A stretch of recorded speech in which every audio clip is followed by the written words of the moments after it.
Hello and welcome back to another episode of Critical Reactions with your host Bryan. We're going to continue on with today, wrapping up with a special selection, which is where one of you tell me exactly what it is I need to check out. Today's comes at us from Apause86. Hi there. I would love it if you would react to Persephone's Aathma.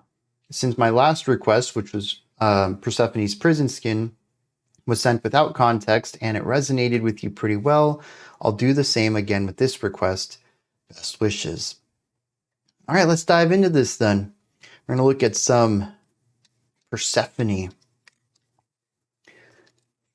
This is a 20-ish minute long song across 4 parts. You'll see we're kicking off with part 1. Let's dive in, see what's going on.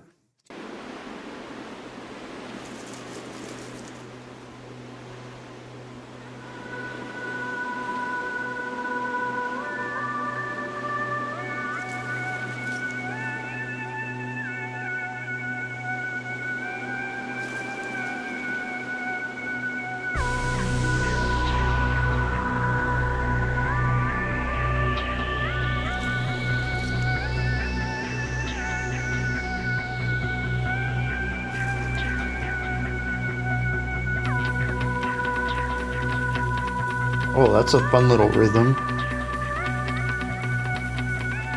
Ride cymbal. Up on the bell for the accent at the end of the phrase.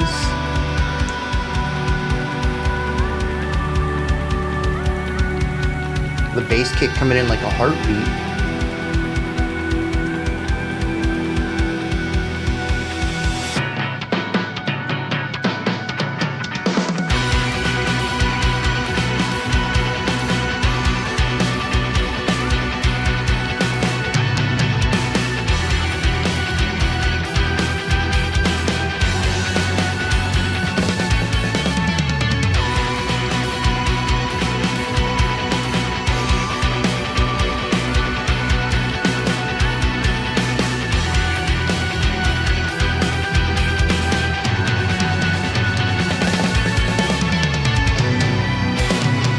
Okay.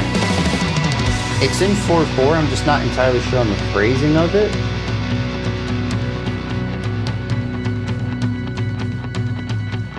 Very cool rhythmic layering though.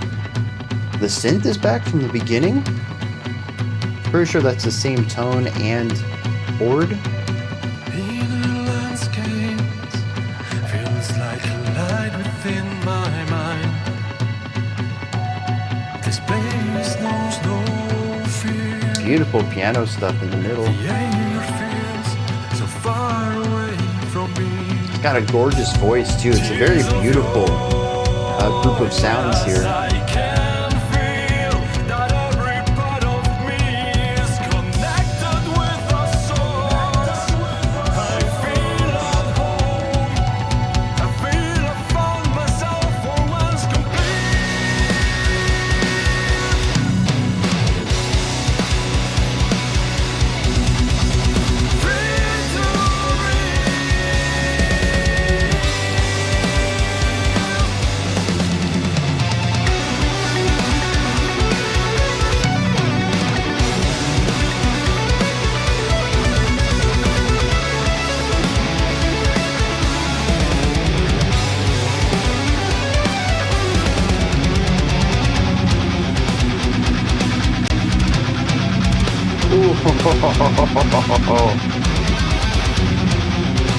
A little bit of the augmented mode in there.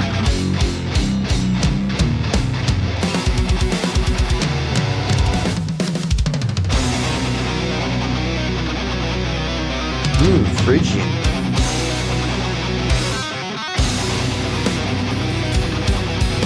Phrygian dominant. Yeah, gives it a little bit of extra bite.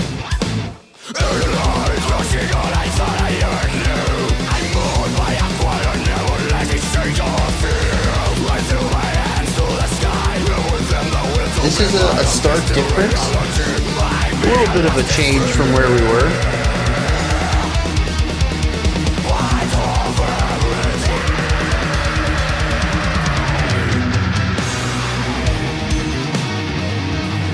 Ooh, that bass.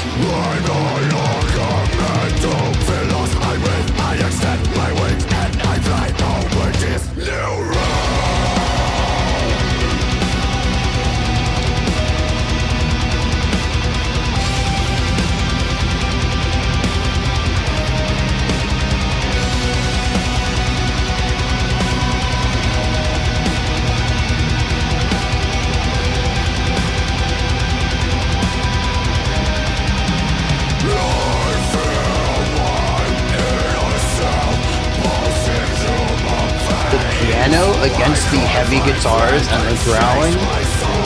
A nice touch.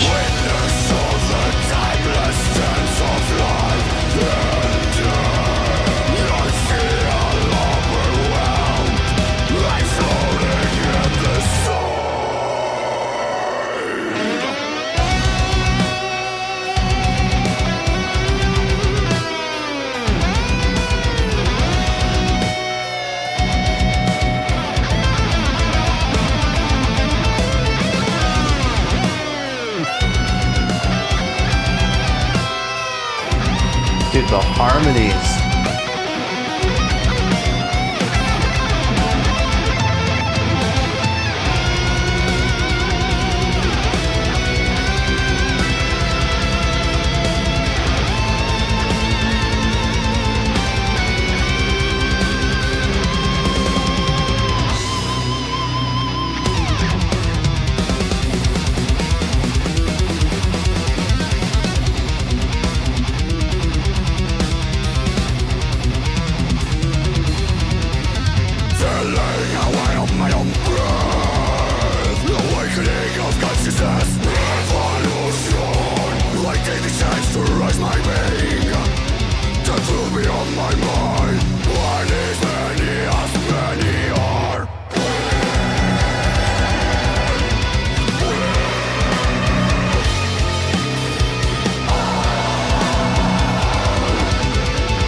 I really like this mix of rhythmic ideas, syncopation with melodic movement,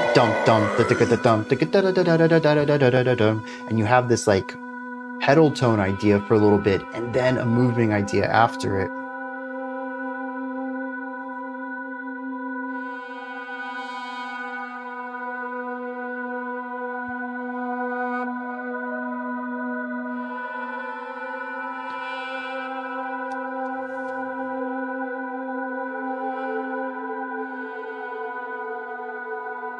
You are not the body or the senses, the mind or the intelligence, the name or the form.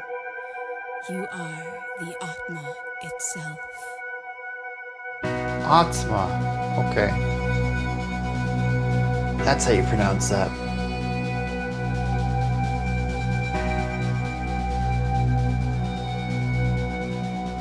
Oh, nice little snare roll here.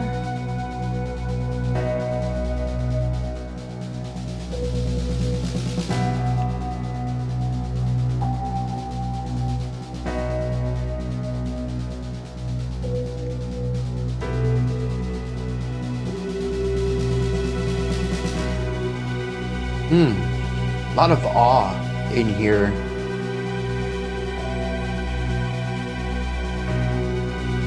Right there, the piano landing on that chord.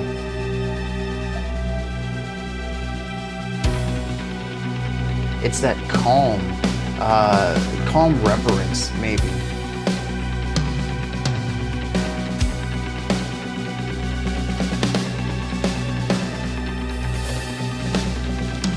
Dude, this this percussion stuff. God, jeez, what is wild polyrhythm there?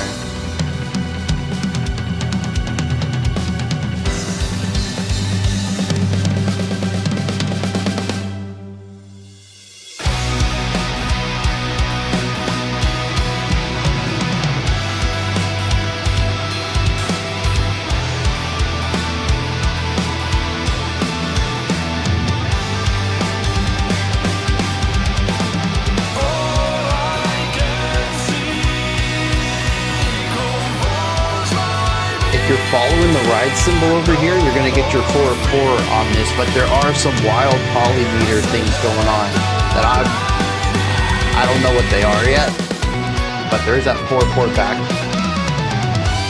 Dang! The last track was death metal, but this one's like frost right here.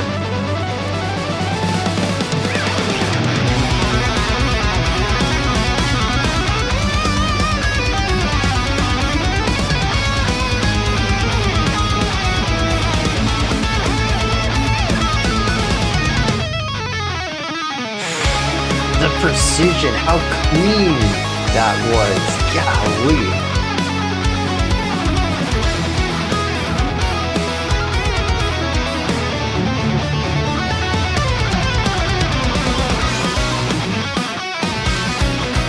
Dude, this is just a fun rock section. A rush run up on the whole band.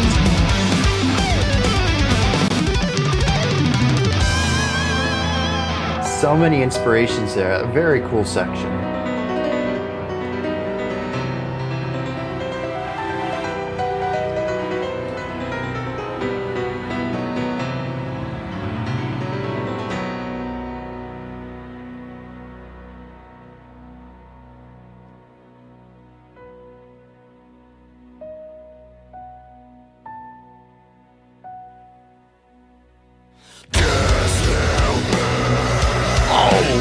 This is how we're just gonna come in after that piano.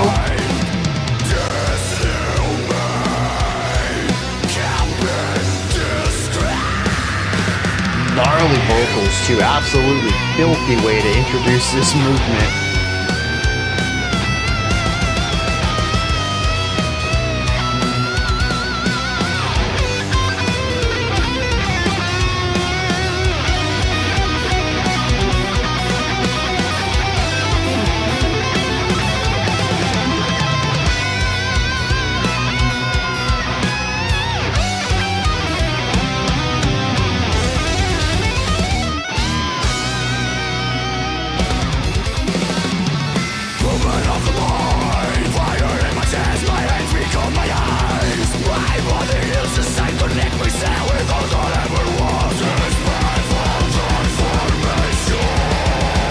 The driving energy, the vocal layers,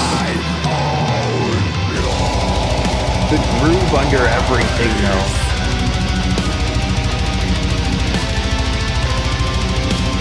When did this come out? 2017?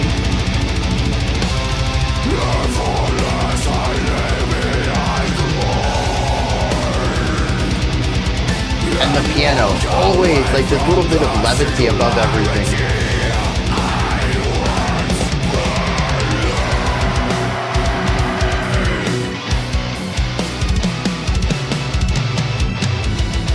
Oh, dude, that was an odd extension.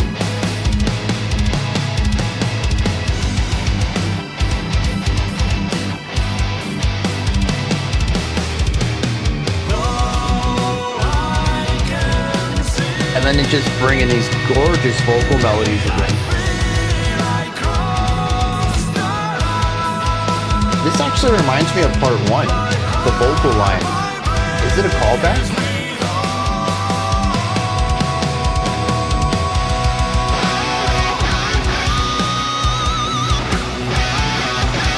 Is this our third different guitar tone for solos? It's kind of a blues rocky.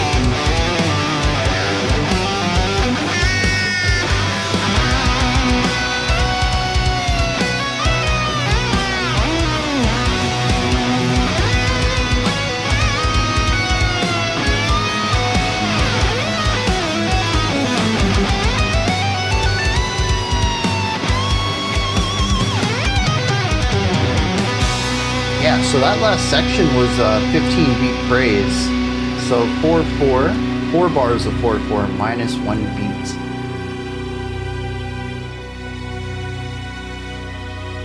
Cool guitar solo over it too.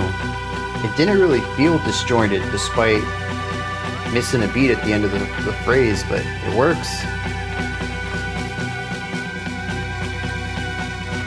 another energy buildup. They love these, man.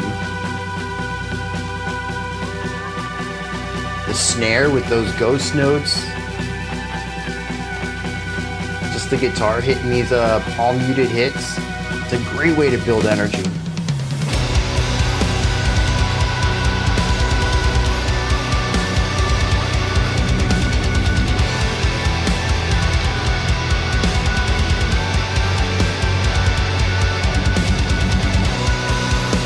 That snare on 3 of every bar.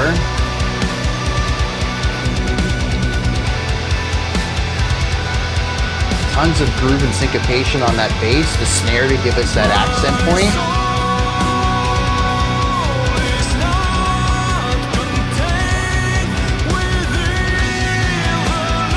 You'll notice the vocal will hold out a note right before the snare.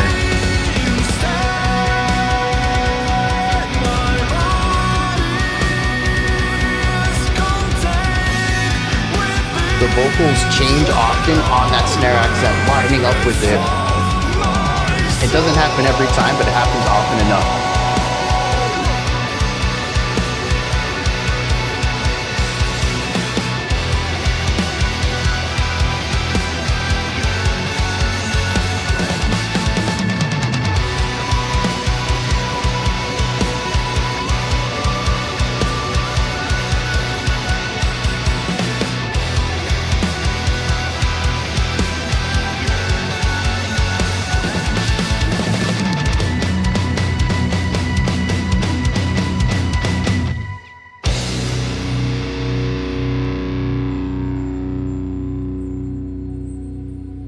This is it.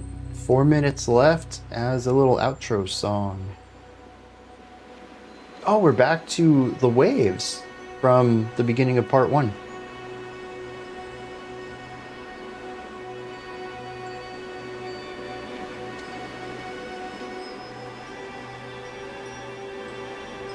We have some chimes? I don't think we've heard them before.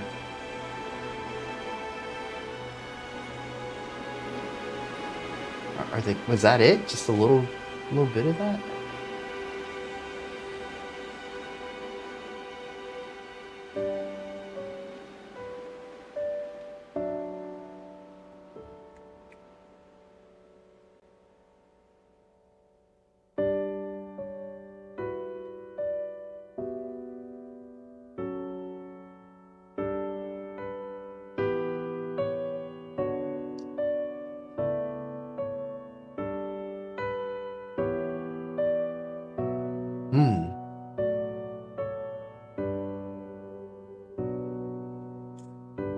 General positivity, feeling of comfort, possibly home, but a small bit of melancholy. I'm not this body, nor this realm of senses.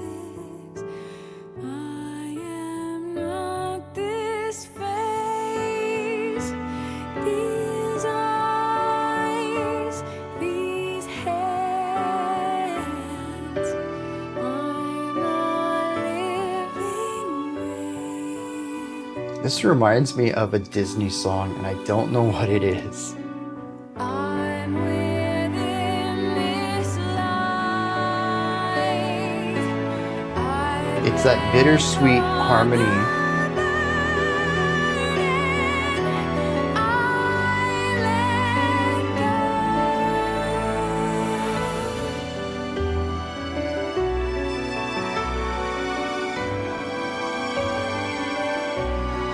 Oh, dude, the strings are such a great addition.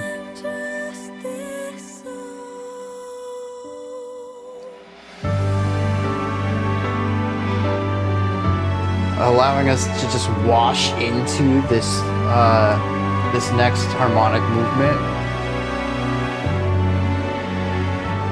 amplifying the power of this.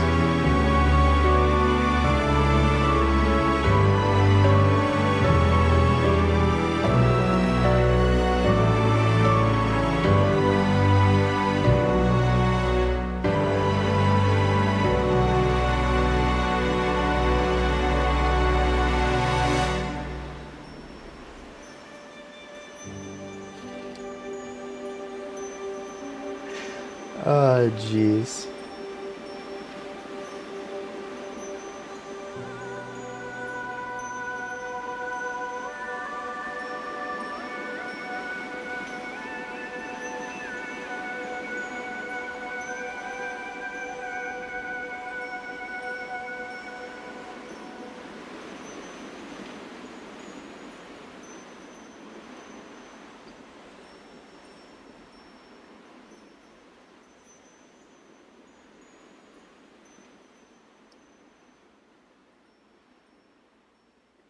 That was phenomenal. And they wrapped it up with something. You know what? It might have been Reflections.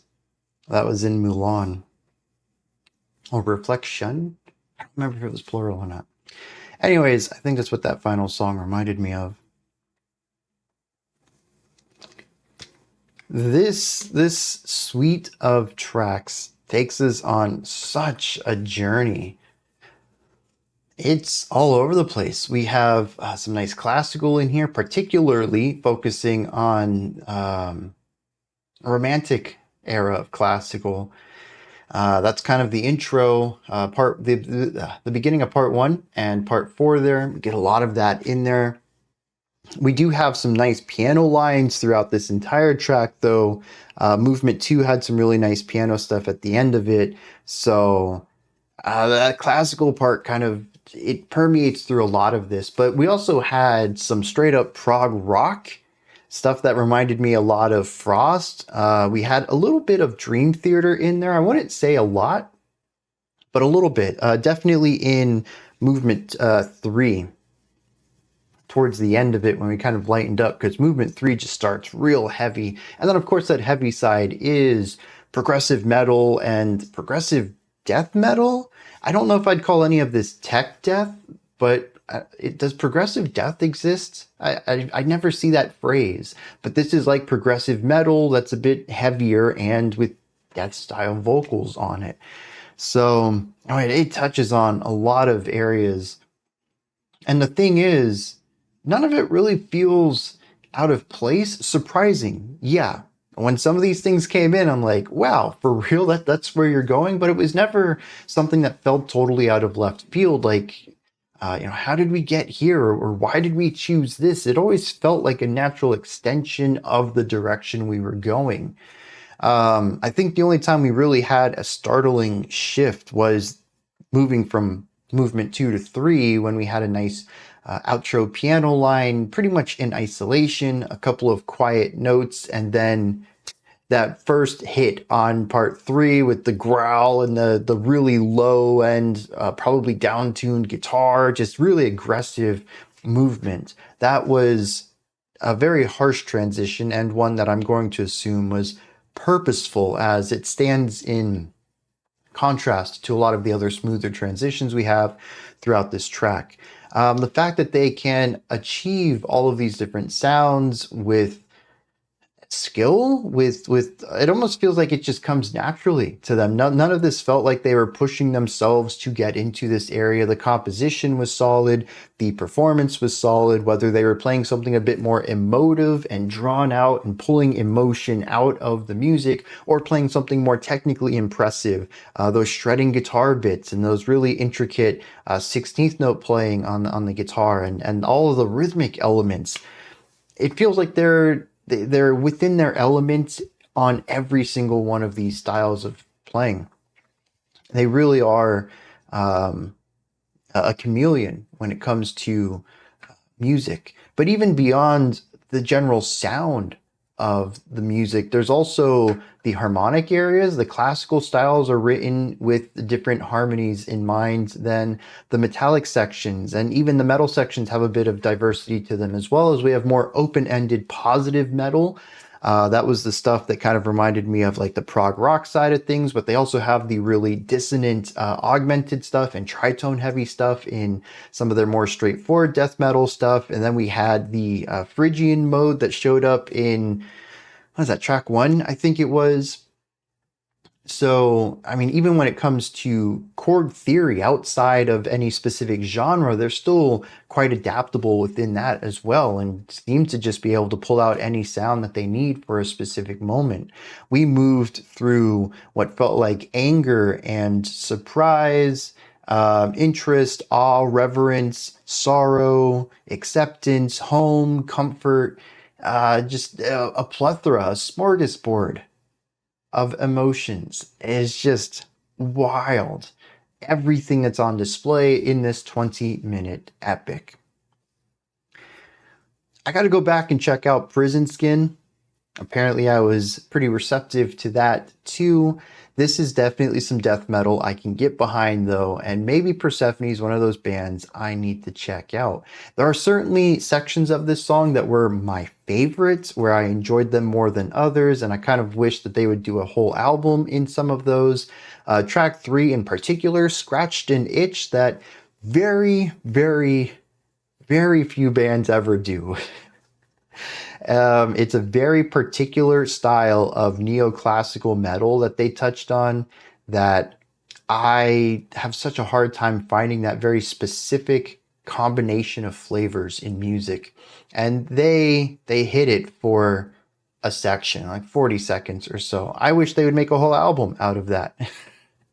That's not what this is about though. They're, like I said, chameleons trying on a lot of different colors on this suite, and they do a fantastic job with it.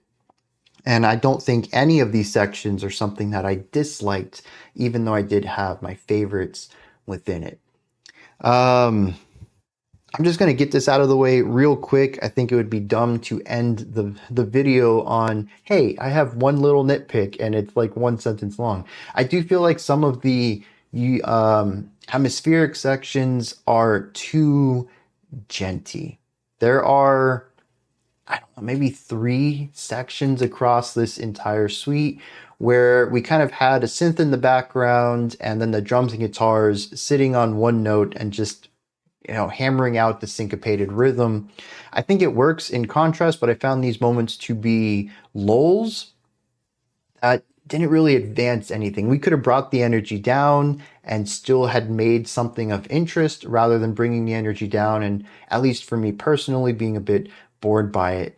I don't, just like pure genty sections just don't click with me. I think it's fine when they bring harmonic elements to it or melodic elements on top of it, but when it's just the groove and a synth texture around it, it never clicked with me. I found those to be moments where I was just kind of waiting for the next thing to happen, and I didn't have that feeling anywhere else in the song. Again, I don't think it's a bad thing. They act as nice contrast, and they were relatively short, but it was still my pretty much only complaint on this track. All right, starting with movement 1. We kick it off with some samples. Well, field recordings, maybe. Anyways, it's water. This idea of water will come back later. It shows up in part... I thought I wrote it down. Well, I don't know. It's probably part 4, though. That's what makes the most sense to me. Yeah, actually, I did write it down. I just can't read my own handwriting. Isn't that great? Anyway, start with water sound and some synth. It starts off very soothing, very calming. I thought this was a great way to introduce this whole thing. But it also ends up being brought back later, too. This synth tone comes back later in this song, this synth line. I'm pretty sure that the exact movement of notes shows up elsewhere in here as well. In fact, it might have even been part 4's piano part that adapts this chord progression into a more moving idea, helping bring this whole thing full circle with a bit of variation on a theme. And so we have this nice subtle introduction. We have some clean vocals, the guitars come in. We just have this really nice, beautiful start to the song that eventually goes in the direction of progressive death metal. And this was wild because I could feel the growth, right? We start off with completely acoustic instrumentation. We bring in some distorted guitars. The drums begin to get a bit more aggressive with their sound. We introduce more complex rhythms. We're definitely pushing into the realm of metal. And some of the guitar licks are even kind of death metal too. All that's missing is the vocals. And we do get that. Around the halfway point of movement 1, they kick in and they pretty much run us out to the end of the track. We eventually add the piano back in at times, and we get these really nice textures. The synth comes in to sit around the metal at times. And it just really is a nice way of bringing some of those beautiful elements from the beginning of the song into what is still beautiful metal writing, but definitely more antagonistic and aggressive than the previous. Antagonistic, I think, is the wrong word. Beautifully aggressive, I think, is the best way to describe the death metal bits. What does that say? Oh, yeah, dude.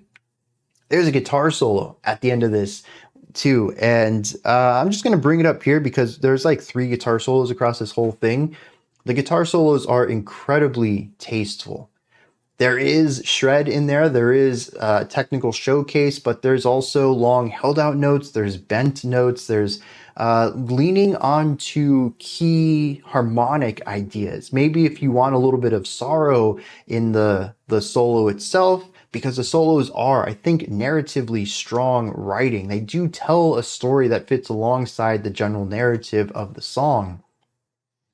But they'll lean on these notes. You know, get some tense or dark or more sorrowful notes to go alongside the chord progression and just hold it out and force you to sit and resonate in that emotion for a little bit before moving on. They want to make sure you felt that emotion, that it wasn't just a spice, but a core element of their solo, of their story.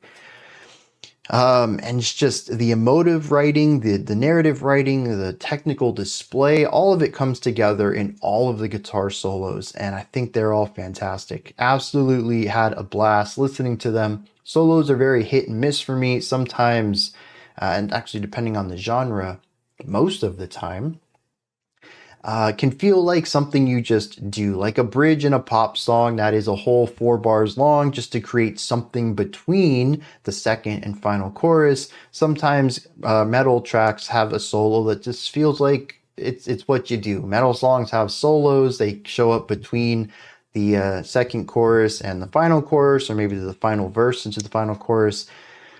And they don't really feel inspired. They just feel there. And this band had 3 solos that felt integral to the story every time. Absolutely loved it. And I would listen to 100 more guitar solos from Persephone's guitarist. Just a beast on this. Phenomenal stuff. Now, we move over to movement 2, though, after all of our death metal stuff in movement 1. And this is where things get interesting. We bring back the snare, we bring back the lower intensity. It's kind of like we're starting track 1 all over again. And we have a new vocalist. I kind of wish this vocalist had showed up in more places. We have some nice feminine vocals here that complement the synthesizer that's going on. It's a beautiful section. I really think that these vocals would have worked really well with the masculine clean vocals from part 1. And I would have loved to hear these working together. As it stands, though, parts 1 and 3 focus on the male vocalist. Parts 2 and 4 focus on the female vocalist. And I kind of wish it wasn't so separated. I would have loved to hear these 2 vocalists together. That's not what we got, though. We have a beautiful section that builds up over time. We start off with the drum roll, lots of ghost notes actually in here. It isn't a consistent drum roll. There are lighter notes and more accented notes. And what does that mean? Oh, yeah. Okay, so we have the synth, we have the vocals, we have the drums, we have some light ornamental stuff on the outside, but all of it feels like it's building. This suite does a lot of this, where we will start quieter with some sort of repeated rhythm, drums usually on some sort of repeated sound. We've had bass kick in a couple of sections. Here was a snare roll, anything to feel like the intensity is building, like we're going somewhere. We just haven't left yet, right? If you've ever packed to go on a long trip or a vacation or something, and you've packed everything you need to go, it's just not time to leave yet. It's like 30 minutes to go. It's not enough time to start anything, but it's too long to, just head out on the road immediately. And you're kind of left in this limbo. You know you're getting ready to go somewhere, you just haven't left yet. And that's what a lot of these sections feel like. It's this rising tension, and you're like, okay, like you're pointing this direction, let's just get there. And the song's like, simmer down, we're not ready yet. We gotta, build into it.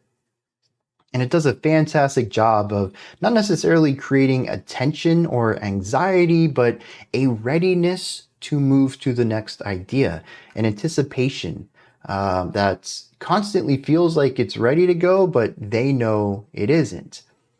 Like a good meal, you really have to let it simmer as long as it needs, even if it looks like it's ready to eat.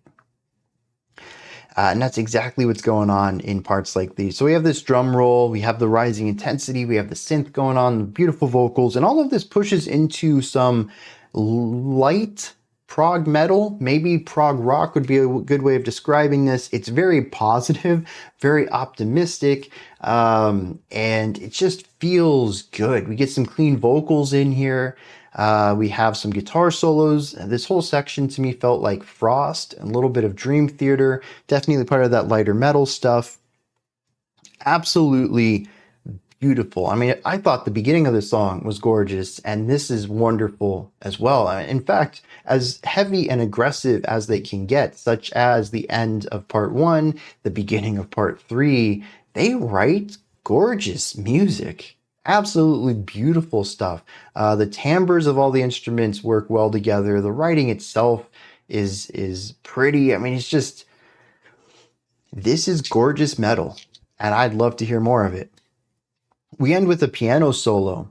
The piano's been kind of dancing around everywhere, kind of providing these extra little glittering bits, providing some ornamental ideas outside of this metal. And this is another thing that I really like across this track, is using the piano as sparkle or glitter outside of metallic sections. They do it 2 or 3 times, and it sounds great every time. More metal needs strings and pianos around it. I'm gonna put that out there. That's just a universal truth. From here, though, the piano picks up a little bit. We get a really nice technical piano solo for about 16 bars. The rest of the music fades out. It's just the piano. It slows down. We get a couple of last notes to create this feeling of finality, but then it lingers. Part 3 kicks in. Dude, this is just metal. This is some of the heaviest stuff on the song. I just wrote part 3, instant metal. This kind of returns to a lot of what we saw in part 1. I don't have a lot new to add to this. However, structurally, this part is unique. There is a lot of extension to it. Rhythmically, across this entire song, we've been focusing on polyrhythmic devices. A lot of sections are in 4/4, but that 4/4 is hidden somewhere. Sometimes, as I pointed out in one of the areas of the reaction, ride cymbal off on the right side of the song. That's going to be your 4/4. You listen to that and you can find your pulse. But everything else, I mean, your bass, your guitar, your bass kick even, I mean, that stuff's going to be wild polyrhythms. You're going to be looking at groups of 7 or 5 and stuff on that. And it's kind of tough to follow along with what that's doing. But when you find the one instrument doing it, it all works out. Another place you can find this was in part 3's snare. I pointed out that it was coming in on beat 3 of every bar in one section. And that gave you not necessarily the 4/4, but this really hard hit every 4 beats. So you could derive the 4/4 beat out of that, while everything else around it's kind of going wild. Now, not every section is in pure 4/4, but I did pick up on that more often than not. There were a couple of sections that I counted out in odd times. I think we had a 9 for a little bit and possibly a 15. I'm not entirely sure on that. The polyrhythms were throwing me off, and it's quite possible that what I felt like was a lurch forward of just a quarter of a beat shy of what I was expecting was just me miscounting.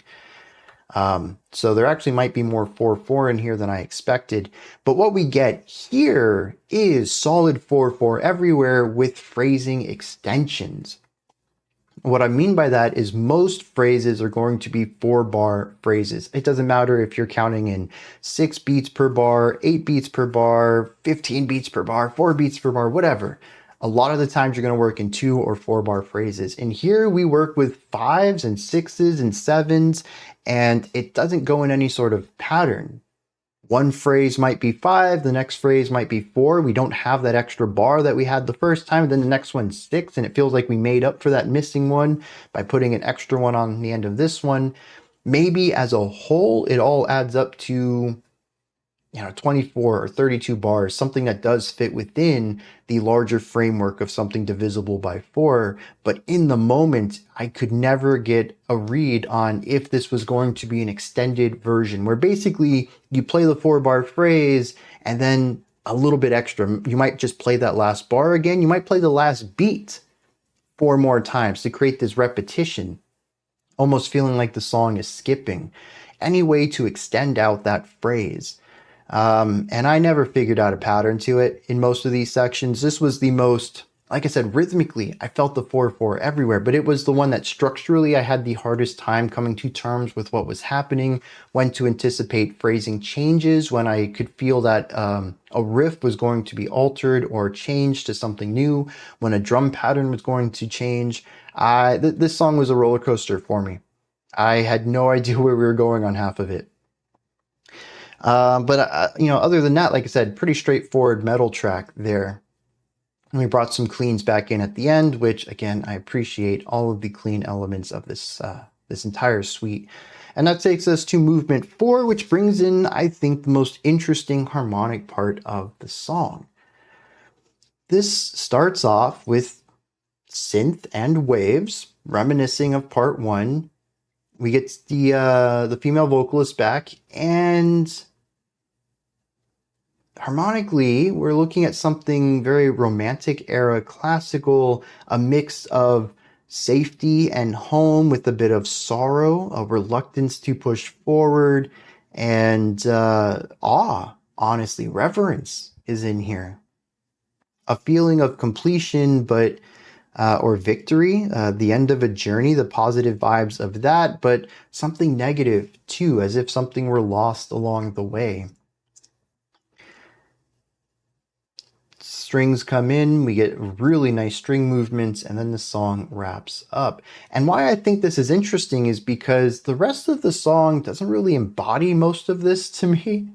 A lot of this track is very rule of cool. I didn't really get too much of a harmonic story on this.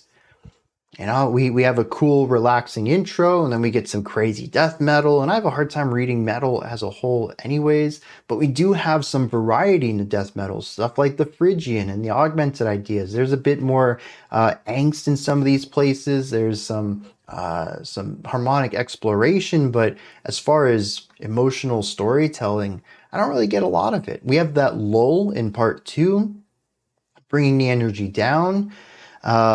Just a very beautiful section as a whole, but then we also bring prog metal into the mix, and this just feels upbeat and positive. And then part 3 is negative, again, really aggressive, very angry. And then part 4 is bittersweet. And so I don't get the story of all of it. Maybe the lyrics will help, and that seems like a good time to dive into those. Let's see what the story is here on the linguistic side. All right, lyrically, we're looking at a story of somebody through meditation becoming a part of something larger, moving away from their physical self and connecting with a universal oneness, as the first part subtitle is. And by part 4, they've completely let go of their physical self. This song lyrically doesn't really have highs and lows. It's all fairly positive and has a positive receptiveness to this feeling of an external being. It kicks off and says, "Inner landscapes feels like a light within my mind. This place knows no fear. Tears of joy as I can feel that every part of me is connected with the source. I feel at home. I feel free to breathe. I'm a part of everything, and I throw my hands to the sky, and with them the will to be part of this new reality." It says, "I feel my inner self pulsing through my veins, my core vibrates and shakes my soul. Witness of the timeless dance of life and death, I feel overwhelmed, but I'm floating in the sight." It says, "I take the chance to rise my being, the truth beyond my mind. One is many, as many are one, with all linked, rooted to the same source of light." So part 1 pretty much just covers this idea of astral projection of a sort, of connecting with the spiritual side of you and removing the soul from the body and allowing it to become part of this light, this connectivity between everything.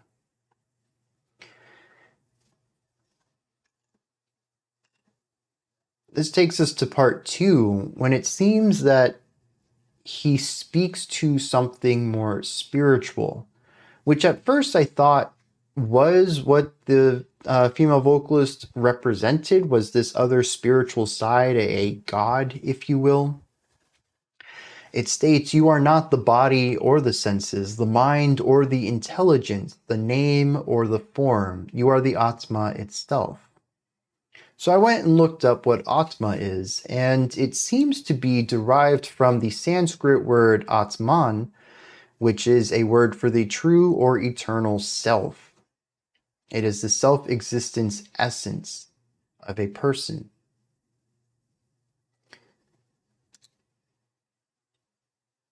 So, in a sense, the soul.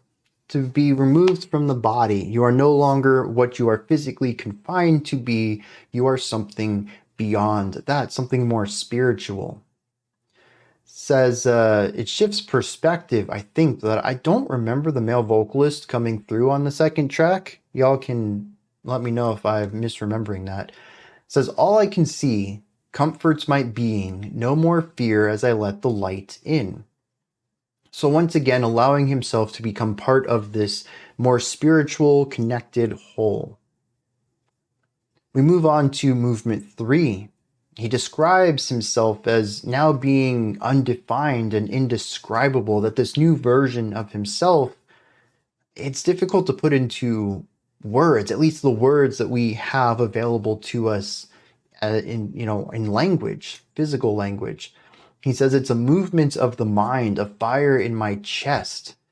My body heals as I connect myself with all that ever was. Effortless, I leave behind the mourning." Mourning as in sadness. "I can see everything. I feel I crossed the line, though, and my heart vibrates with all. My soul is not contained within the limits of my body. Instead, my body is contained within the no limits of my soul," which is an interesting use of vocabulary there. But I don't know. It's a nice little reversal of words. I'm not too sure what it means, though, for the body to be contained within the no limits of the soul. The soul is limitless, and now the body is within that. What does that mean, though? It moves us over to movement 4, a short one. It says, "I am not this body, nor this realm of senses. I am not this face, these eyes, these hands. I'm a living wave, calmed. This brings the whole waves and ocean sound full circle." It says, "I'm within this light and I've let go of my burden. I am just this soul." And originally I had read this as leaving the body behind, of ditching it entirely and having the soul be entirely spiritual. But I think that the actual proper reading of this would be a return to the body and a realization of what it is. You are ending the projection, returning back to the self, and realizing that you are more than just this body. Not necessarily abandoning it wholesale, but realizing that it is just a fraction of what you are.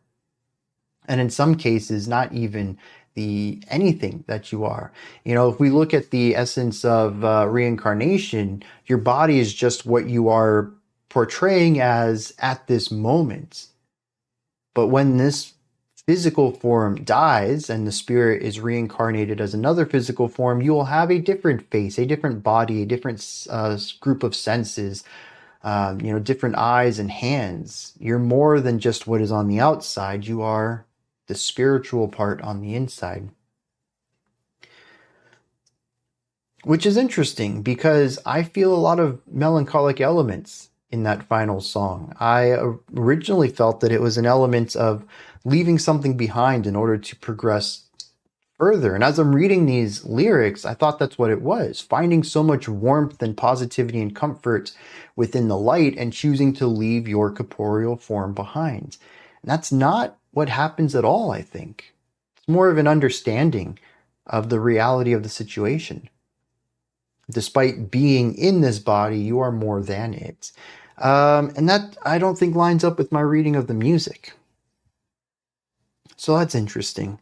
But again, all of this is very positive. You know, it's about finding this connection with other living beings, about finding this light and warmth and comfort and wanting to be within it and becoming it and finding this new self of yours, a heightened enlightenment. None of this feels negative at all or aggressive or any of the feelings I had throughout the music. The music was incredibly emotionally dynamic, but the lyrical emotion is pretty static. It's just the one thing. So I don't really feel a lot of overlap between the two stories of the music and the lyrics. I suppose that's fine. I enjoy them both for what they are. Yeah, I don't know. I think I was going to run that into another idea, but awkwardly moving on. These are my thoughts on Persephone's Aathma. Let me know what you thought of this, if there's anything that stood out to you, anything that you would like to add on to what I said or correct me on. Maybe you have your own interpretation or perspective on this song. Please put any of that and other thoughts you might have into the comment section. Above that, in the description box, you'll find a link to Linktree. Takes you here. You can find links to my music, ways to support the channel, ways to suggest songs that'll show up in the future, a link to the Discord server. There's a bunch of stuff in there. Go ahead and check it out. Above that, if you could, like, subscribe, and ring the bell. I greatly appreciate all three of those. All right, that wraps it up for today. I'll be back tomorrow, though, 5 p.m. Eastern Standard Time, 9 p.m. UTC as usual. Until next time, remember to be critical, not cynical, of the music you listen to, and have a fantastic morning, afternoon, or evening, whenever you choose to watch my videos.